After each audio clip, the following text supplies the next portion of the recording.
अध्यक्ष महोदय, आपने मुझे बोलने का इजाज़त दिया, मैं आपकी आभारी हूँ। भारतीय राष्ट्रीय कांग्रेस की तरफ मैं नारी शक्ति बंधन अधिनियम 2023 के समर्थन में खड़ी हुई हूँ।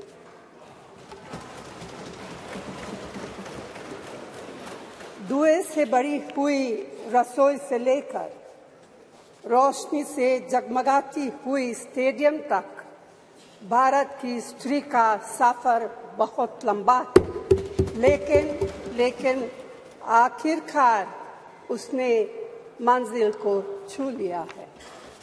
उसने जन्म दिया, उसने परिवार चलाया, उसने पुरुषों के बीच तेज दौड़ लगाई और असीम धीरज के साथ अक्सर खुद को हारते हुए लेकिन आखिरी बाजी में जीतते हुए देखा। भारत की स्त्री के हृदय में महासागर जैसा धीरज है।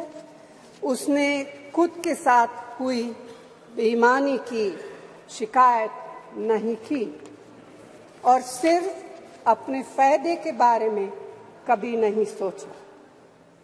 उसने नदियों की तरह सबकी भलाई के लिए काम किया है और मुश्किल वक्त में हिमालय की तरह अडिग रही।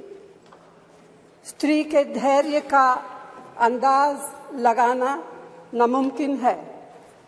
वह आराम को नहीं पहचानती और तक जाना भी नहीं जानती। हमारे महान देश की माँ है स्त्री, लेकिन स्त्री ने हमें सिर्फ जन्म ही नहीं दिया है, अपने आंसुओं खून पसीने सींचकर हमें अपने बारे में सोचने लायक, बुद्धिमान और शक्तिशाली भी बनाया है। अध्यक्ष महोदय, स्त्री का मेहनत, स्त्री का गरिमा और स्त्री के त्याग की पहचान करके ही हम लोग मनुष्यता की परीक्षा में पास हो सकते हैं। आज़ादी की लड़ाई और नए भारत के निर्माण के हर मोर्चे पर स्त्री पुरुष के साथ कंधे से कंधा मिलाकर लड़ी है। वह उम्मीदों, आकांक्षाओं, तकलीफों और घर गृहस्थी के बोझ के नीचे नहीं दबी। सरोजिनी नायडू, सुचेता कृपलानी, अरुणा असफ अली, विजयलक्ष्मी पंडित, राजकुमारी अमृत कौर और उनके साथ तमाम लाखों महिलाएं से लेकर आज की तारीख तक स्त्री ने कठिन समय में हर बार महात्मा गांधी, पंडित जवाहरलाल नेहरू, सरदार पटेल, बाबा साहब अम्बेडकर और मौलाना आज़ाद के सपनों को जमीन पर उतारकर दिखाया है। इंदिरा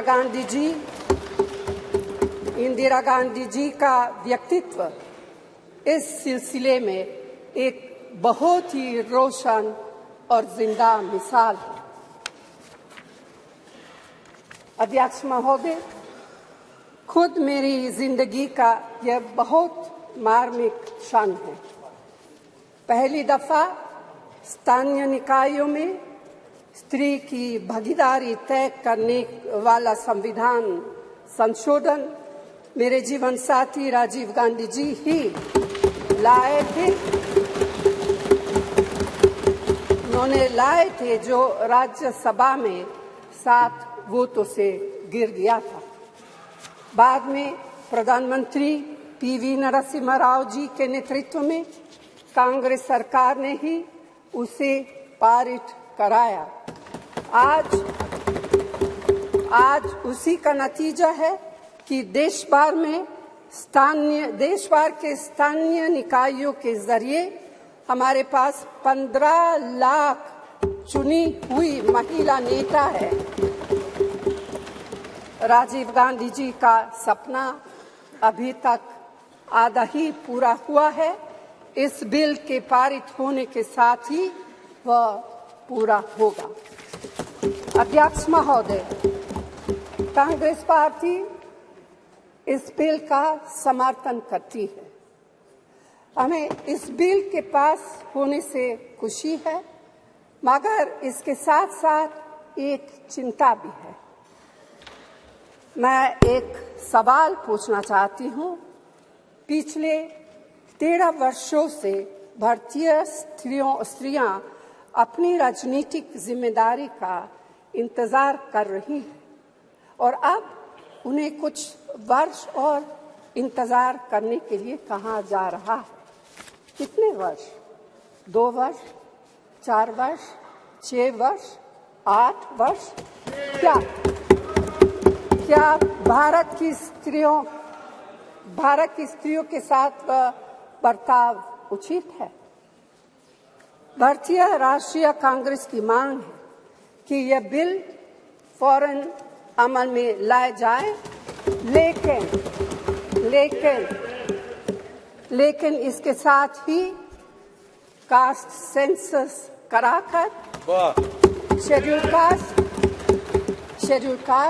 शेड्यूल ट्राइब, ओबीसीज की महिलाओं के आरक्षण की व्यवस्था की भी जाए। सरकार को इसे साकार करने के लिए भी जो कदम उठाने की जरूरत है वह उठाने ही चाहिए। अध्यक्ष महोदय, स्त्रियों के योगदान की स्वीकार करने और उसके प्रति आभार व्यक्त करना का यह सबसे उचित समय। इस बिल को लागू करने में और देरी करना भारत की स्त्रियों के साथ घोर नाइंसाफी है।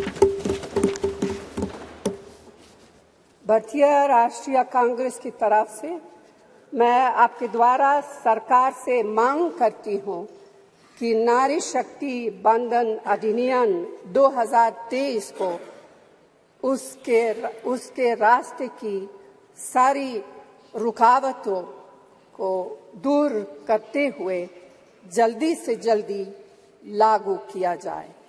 ऐसा करना न सिर्फ जरूरी है बल्कि संभव भी है। धन्यवाद।